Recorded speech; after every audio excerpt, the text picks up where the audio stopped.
Care Chats, Care Chats with Tanya, Mark, and Nick. Care Chats, Care Chats with Tanya, Mark, and Nick. Grab a mug of care and join us for some Care Chats with Tanya, Mark, and Nick. Yes, please. Hi, TanyaMarck. Welcome back to Care Chats. Hi, Nick. Thanks. Welcome back to Care Chat. Queer Chat. Queer, care. I just want to bring queer and care into everything that I say these days. So we have a juicy topic today, which is gender affirming care, and you have a story to share with our listeners. Do you want to start with that? Yeah, I do. And thanks. Yes, our topic today is gender affirming care. And I want to refer to an experience that I recently had. Last year, I began the process of requesting top surgery through a plastic surgeon and through my health insurance. And I needed to make a change to the insurance company, which I did at the beginning of this year. And so I had an appointment recently where it was simply going to be take some pictures of these voluptuous boobs that I would like removed, that I super appreciate and have had on my body. And then we're just going to resubmit the packet, which included support letters from my doctors, my therapists, beautiful people such as yourself, my own story around gender identity disorder. So I was really happy to head over there, and the staff was really happy. We're like, oh, this is such an exciting day. And my pictures got taken, and then there was this new moon in Pisces emotional curveball. The doctor came in and shared that he was not willing to submit for my surgery. And he started naming off a lot of medical blah, blah, blah. And my intuition and my system knew that that was not the truth, that I was experiencing a micro moment of what we are experiencing on our collective right now, which is anti-queer, anti-trans, let's erase gender affirming care, let's erase pronouns. And I was experiencing that not by myself, because there was another staff person that was in the room with me who also was blindsided. So it led to a tender conversation. I did ask for that person to tell me the truth, as I felt that I did name on behalf of my mental health and my gender identity disorder. Can you please tell me the truth so that I can move forward with that?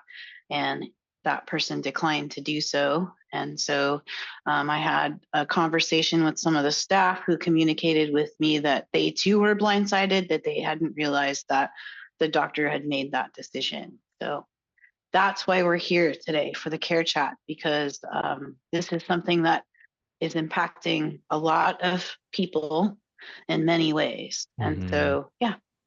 Yeah, thank you for sharing that. And, I'm so sorry that this has happened, that this has been your experience so far in this journey.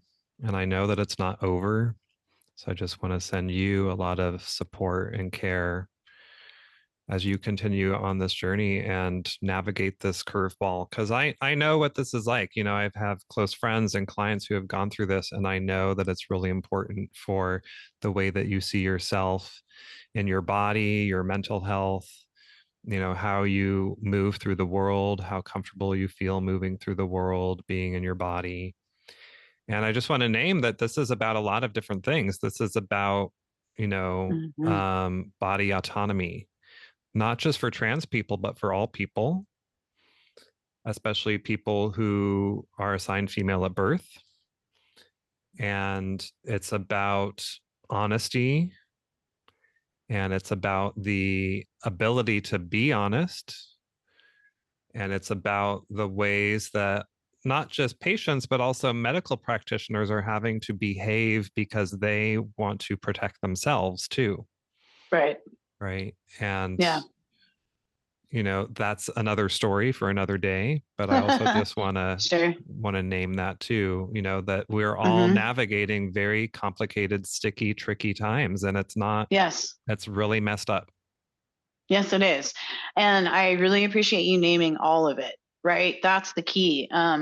You know, I'm really blessed to have such a supportive community. Like I went into that office feeling all of y'all and my tools and guides and, spirit team with me. And I left feeling the same exact way. It was just an emotional curveball that was landed very tenderly for me.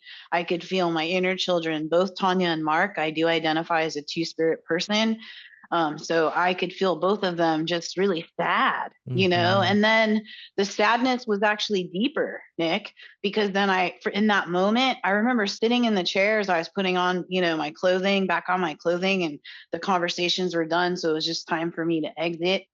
And I just took a moment because like I could feel, I'm like, oh my gosh, there are more of me, right? More trans, more gender nonconforming people, beings on this planet right now, right here in this moment, who are also being told no in some kind of way regarding their queerness, their gender affirming care.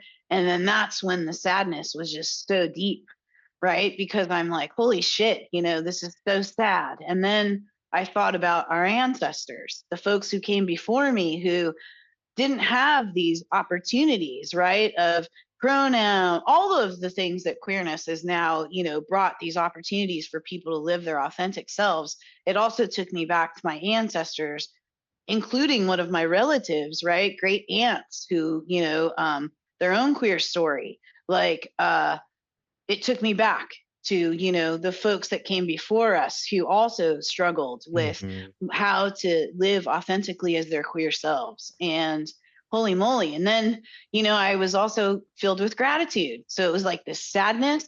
And then the whole reason that I felt inspired to follow through with this was because of the current generation of queer people that I have had the honor to watch and witness, like be who they are and be in the bodies that they want to be in. And I Mm-hmm. was like, holy shit, it is not too late for a person like me coming into age 55 to also do the same fucking thing. And I, really want just an opportunity to be in the body that feels authentic to me, to Tanya Yeah. Mark. Yeah. Yeah. Yeah.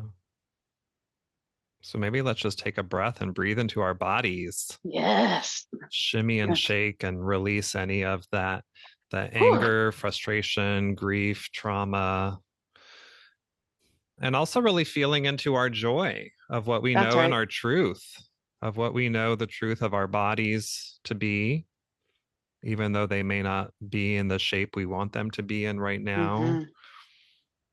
and sending that inspiration and that joy forward into the future, especially to our future selves and the future healthcare practitioners who are going to help us Mm. get there, who are Yeah. not afraid to support us, to help us, to heal us, mind, body, spirit. Yeah, thank you for naming that. And I'd also want to name the medicine of every no continues to bring me closer to a yes. And so I want to throw that medicine out, that every no does bring us closer to a yes, and that there's an invite here. Listen, Nick is not saying, let's shimmy off the sadness. Okay, done. No, Yeah. y'all, I'm going to grieve this. I'm Mm-hmm. going to grieve it. I'm going to take the time that I need to process my feelings around it. And that will include a spectrum of emotions, and I will continue to move forward. Mm-hmm. So yeah, I also just want to share with our listeners that TanyaMarck and I live in California. And for Mm-hmm. anyone out there who thinks that people in places like California and New York are not experiencing what's happening on a national level, that's not true. Thanks, Nick. Yeah, thanks for naming that. Don't you And have a story about someone in New York? yeah, and so I also want to share that and I feel comfortable naming this, sharing this, because this is a former guest of the podcast who posted about it on their social media just yesterday or the day before. So Justin Elizabeth Sayer, who identifies as a non-binary person, is a artist, playwright, actor, activist, and they were on the podcast a few years ago. And they posted that in a major New York airport just this week that they were pulled aside going through security and frisked and groped in their genital area because they had a non-binary gender marker on their ID. And so I just think it's really important to know that this is not just happening in places in the country where people may think, oh, well, people there, they're more conservative, et cetera. This is happening Hmm. everywhere. Yes, it is. And so It it's, absolutely is. again, I just want to say we see you, we hear you, we support you. And Hmm. it's important that we stay together in solidarity and support all queer people, all trans people, all That's right. non-binary people, or as my good friend says, gender blessed people everywhere. That's right. And Uh, that this is a fight for us all. yes, it is. And, in navigating this, again, I also want to name that, if we have the energy and capacity to do so, and that we all are navigating this together, that there's this invitation to also reflect and not give a nod of gratitude to our ancestors. How do we in our regular lives honor our queer ancestors and transcestors who went before us, who didn't have these tools, right? And yet they also found a way to move forward in whatever that might be in their story. And so that's something I want to name as an invitation to bring into a care practice is, how are you practicing gratitude, right? And I want to name a couple of possibilities of that, right? Sometimes in the practices of witchcraft for me, or Mexican magic, any of my other spiritual practices, we put a shot of alcohol, or a shot of alcohol as a, hey, saludos, like thank you, and call upon them, or some sweetness. Any type of candy or any type of sweetness is another way of exhibiting gratitude for that. So I want to name that as bringing some type of ancestral practice into this. Because it's what I do. This will be part of my tending and part of my grieving, is to find gratitude in that. So I wanted to name that as a medicine here. Yeah, and it can even just be as simple as water, just putting a little drop of water on the ground, just giving it back to the earth, knowing that that's where we come from and that's where we return and that's where the bones Mm, of our ancestors live. yeah, thank you for that. Yeah. So the other item of care that came to mind around this, was this idea of having conversation, right? That I feel that as these experiences happen, it's the whole reason that we're here today having this care chat. I think that there's a medicine in being able to name and share what we are experiencing on both micro and macro levels, so that we do understand that we are not alone in Mm-hmm. this. Yeah.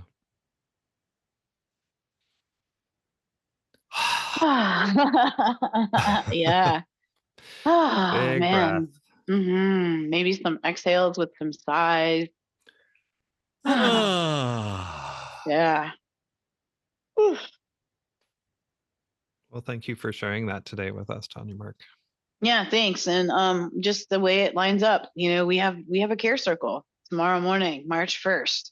Venus in Aries goes into retrograde, inviting us to review our value systems, our connections, all of that energy. And so we do want to invite folks to show up. It's free virtual care circle space.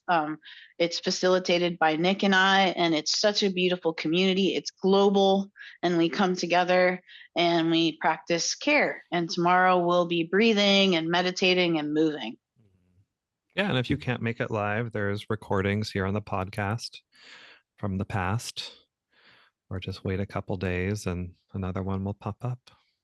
That's right, y'all. Yeah. Thank you so much, y'all. Let's keep taking care of ourselves and each other. Whew. Blessed be. Yes. Ashe. Aho. Care Care chat. chats, care Care chats chats with with Tanya, Tanya, Mark, Mark, and and Nick. Nick.